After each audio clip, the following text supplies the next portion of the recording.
En la sección Naturaleza, Cerebro y Conducta, conoceremos el proyecto de Natalia Maya Lastra, alumna del posgrado en Neuroetología.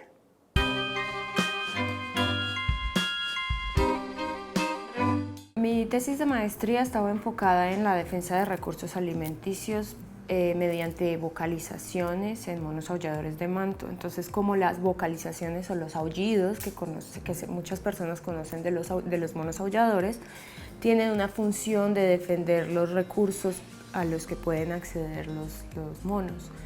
Entonces, como entre grupos se aúllan para como determinar, este es mi espacio, aquí están mis cosas, y esto es lo que yo me voy a comer y ustedes tienen que estar lejos de este espacio.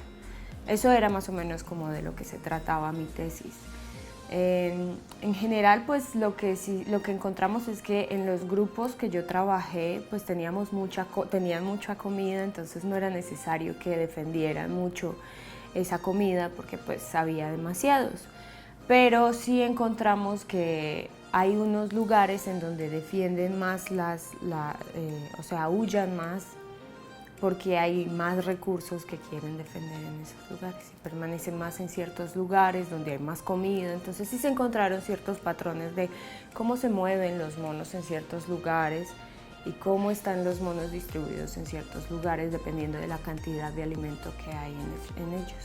Ellos tienen esa vocalización grande, que es la fuerte, la que siempre escuchamos cuando vamos y vemos los monitos, que es muy fuerte, en realidad se ha escuchado mucho de distancia.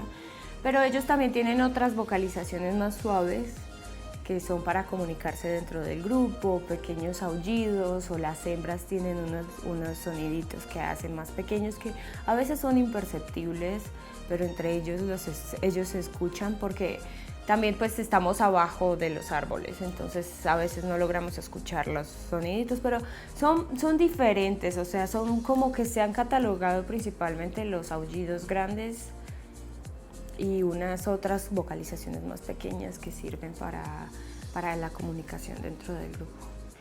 En este momento no tengo, o sea, yo no encontré así de que estas grandotas que escuchamos siempre hayan unas diferentes, pero depende del contexto, se cree que sí tienen una función diferente. Entonces esa es la intención de estudiar esas vocalizaciones, entender bien los contextos en los que se presentan, entender las condiciones en las que está el grupo, para saber más o menos cuál es la función que podríamos interpretar, pues obviamente es lo que nosotros podemos interpretar de eso, de esa vocalización, de ese aullido. Comprender un poco las dinámicas que hay detrás de todo lo que hacen los animales, y yo siempre he considerado que estudiar todas estas dinámicas, comportamientos, comprender a cualquier especie de animales es muy importante porque ayuda a entender que ellos no son solo una bolita de pelos bonita que está ahí andando, sino que son seres que tienen comportamientos complejos, que ellos tienen motivos complejos que hacen que se comporten de ciertas maneras, y entender todo eso hace que la gente pueda comprender un poco que es necesario cuidarlos, ¿sí?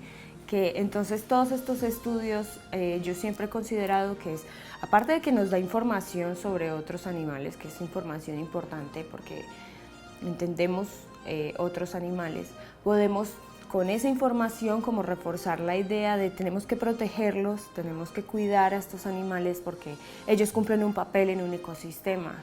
Entonces sería bueno que cuidemos donde viven, cuidemos donde están. Ya voy a empezar mi doctorado y voy a seguir trabajando con comunicación porque pues es como lo que me gusta. Me encanta todo esto de que los animales, a pesar de que no tienen un lenguaje, ellos tienen sus formas de comunicarse.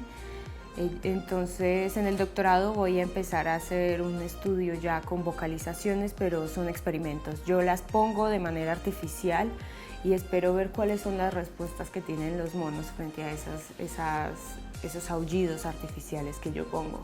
O sea, yo grabo, mi intención es grabar las vocalizaciones de los monos y posteriormente a ciertos grupos ponerles esas vocalizaciones y ver cuál es la respuesta que van a tener. Quiero entender un poco como qué información transmiten esas vocalizaciones, cuál es la función de esas vocalizaciones en general y cómo diferentes características en esa vocalización puede hacer que cambie la respuesta de los individuos. Es como un poco comprender qué hay detrás de esos aullidos, que no solo aúllan porque pues ya aúllan, no, sino que eso tiene un propósito y cuál es el propósito dentro de esos grupos. Quiero meter una parte un poco más de las hormonas. Eso es una parte que me parece importante porque como son estas vocalizaciones, como tienen estas funciones a nivel de los grupos, mi intención es ver si tienen esta función que intenté ver en la maestría, así por encima, pero más enfocado a la competencia. Y las hormonas son un indicador muy fuerte de qué es lo que hace en el cuerpo del individuo esas vocalizaciones. Entonces lo que yo espero es que como son estas vocalizaciones, los aullidos son como una conducta que se usa en la competencia, lo esperado sería que los niveles de testosterona de los monos aumente cuando hay encuentros vocales. Entonces eso es lo que yo quiero ver también, que cómo varían estos niveles de testosterona mientras están en los experimentos de reproducción de las vocalizaciones.